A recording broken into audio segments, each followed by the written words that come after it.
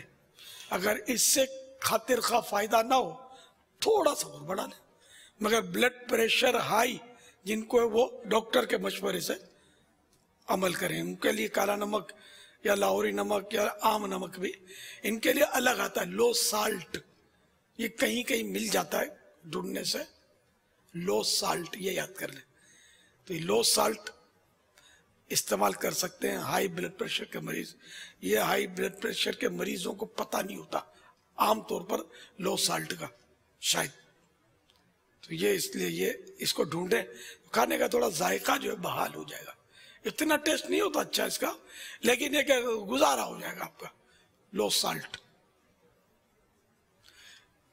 واللہ تعالی اعلم ورسولہ اعلم عز وجل وصلی اللہ تعالی علیہ وآلہ وسلم.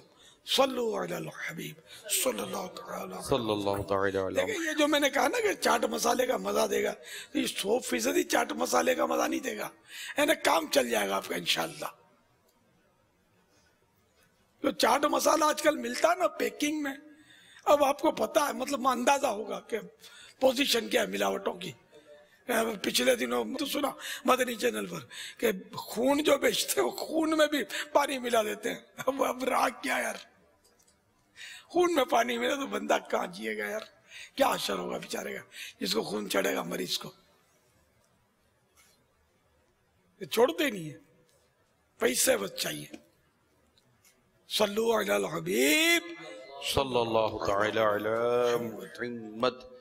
یہ اس طرح کا میسج آگے فارورڈ کرنا کیسا ہے؟ سوال آیا ہے کہ اللہ تعالیٰ فرماتا ہے جو شخص میرا پیغام 17 جگہ پہنچائے گا اسے 10 دن بعد خوشی ملے گی، اور جو نظر انداز کرے گا وہ پورا سال ناخوش رہے گا.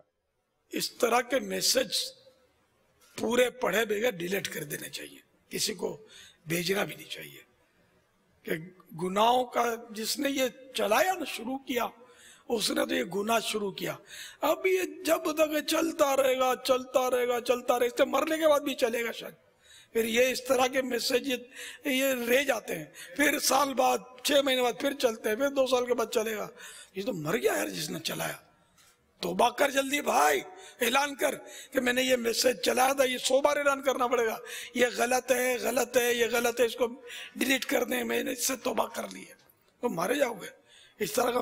اور پھر اگر آپ نے بھی چلایا، اب یہ آپ کے بعد جتنے لوگ چلاتے رہیں گے آپ کی وجہ سے، یہ بھی آپ کے کھاتے میں گناہ جمع ہوتے رہیں گے. غلط نہیں چلایا کرو. اس طرح کے جو بھی فحاشی کے اور جو بھی چلاتے ہیں نا، یہ توبہ بھائی ان کی توبہ بہت مشکل ہوتی ہے اس طرح کی، کہ ان کو یہ اعلانات کرنے پڑیں گے کہ ان کو مٹا دو، یہ میں نے توبہ کر لی ہے، یہ غلط تھا، یہ گناہ برا تھا. مذہبی جو آتے ہیں نا، اس کے بارے میں ہم سمجھاتے رہتے ہیں کہ مذہبی جو ہے وہ بھی علماء سے منظوری لیے بغیر اس کو بھی آگے نہ بڑھائیں، کہ وہ لگتا مذہبی ہے ہوتا مذہبی نہیں ہے، میں غلطی ہوتی ہے. میں نے کئی بار نوٹ کیا ہے کہ بہت اچھا وہ پیغام ہوتا ہے، ٹیکسٹ پیغام، تحریری پیغام بہت اچھا ہوتا ہے، لیکن ایک جگہ پر اس میں ڈنڈی لگ گئی ہوتی ہے، اب وہ کسی کام کا نہیں رہا، اب وہ اچھا نہ رہا ان مانو کر، ورنہ بہت اچھا ہوتا ہے. یہ چیز مائنس ہو جائے تو کیا کرے، اب اس کو تو کسی کو دے نہیں سکتے. اب ہر ایک کو اتنی نالج نہیں ہوتی، علم نہیں ہوتا کہ وہ اچھے برے کی تمیز کر سکے، تو وہ مذہبی ہوتا ہے تو وہ چلا دیتے ہیں. سرکار صلی اللہ تعالی علیہ وآلہ وسلم نے فرمایا تو یہ چلا دیتے ہیں کہ حدیث کون غلط کر سکتا ہے. ارے حدیث کون غلط کر سکتا ہے؟ وہ تو لاکھوں حدیثیں غلط بنا کر رائج کر دی گئی، لاکھوں، لاکھ نہیں گڑ کر. یہ پہلے جب میڈیا نہیں تھا اس طرح کا، یہ صدیوں پرانی باتیں کر رہا ہوں میں. اب تو کروڑوں اربوں تک اچھا تعداد پہنچ گئی ہوگی. جس کو دیکھو بولتا ہے حضور صلی اللہ تعالی علیہ وآلہ وسلم نے فرمایا، جس کو دیکھو بولتا ہے اللہ نے یوں کہا ہے. تو یہ گڑ تو رہے، یعنی ان کو پتہ تھوڑی ہوتا ہے. کنفرم جب تک پتہ نہ ہو اپنی مرضی سے، ہاں غلط فہمی میں کہہ دیا تو گڑنا نہیں کہلائے گا، لیکن اپنے طور پر جان بوجھ کر کہا کہ اس کو یوں نہیں کہیں گے تو یہ ڈرے گا نہیں، تو اللہ یوں فرماتا ہے. سرکار صلی اللہ تعالی علیہ وآلہ وسلم کی یہ حدیث ہے، یوں فرمایا، ڈرانے کے لیے کہا کسی کو، اور پتہ کہ یہ حدیث ہے نہیں، خود کہا، اب یہ گڑنا کہلائے گا. یہ گڑی اس نے سنی، اس نے ہو سکتا ہے کہ دو چار اور مرچ مسالے ڈالے، آگے بڑھا دی، آپ مر گئے، کہیں کہ نہیں رہے. جہنم کی سیدھی سیدھی اس پہ وعید ہے. اس لیے مہربانی کر کے ہر چیز کو فارورڈ نہ کیا کریں. واللہ تعالی اعلم ورسولہ اعلم عز وجل وصلی اللہ تعالی علیہ وآلہ وسلم. صلو علی الحبیب صلی اللہ تعالی علی محمد. مدنی مذاکرہ ہے شریعت کا خزینہ، اخلاق کا، تہذیب کا، طریقت کا خزینہ. مدنی مذاکرہ ہے، مدنی مذاکرہ، مدنی مذاکرہ ہے، مدنی مذاکرہ.